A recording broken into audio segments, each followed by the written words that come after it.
Friends, welcome to meaning in Gujarati channel. Agricultural શબ્દનો અર્થ કૃષિ, કૃષિ વિષયક કે ખેતીવાડી સંબંધી થાય છે. એગ્રીકલ્ચરલ શબ્દને આપણે વાક્યમાં પ્રયોગ કરીને સમજીએ. Rivers are a blessing for an agricultural country, અર્થાત કૃષિ પ્રધાન દેશ માટે નદીઓ આશીર્વાદ સમાન છે. એક બીજું ઉદાહરણ જોઈએ. She is studying agricultural science, અર્થાત તે કૃષિ વિજ્ઞાનનો અભ્યાસ કરે છે. એક અન્ય ઉદાહરણ જોઈએ.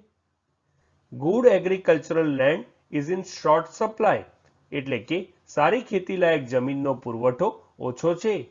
ફ્રેન્ડ્સ, વધુ માહિતી માટે અમારી વેબસાઇટ meaninginggujarati.com ની મુલાકાત જરૂરથી લેજો અને ચેનલ પર બીજી વિડીયો છે જે તમે જોઈ શકો છો અને ચેનલને લાઈક, શેર, સબસ્ક્રાઇબ અને કોમેન્ટ કરવાનું ભૂલશો નહીં. Thank you.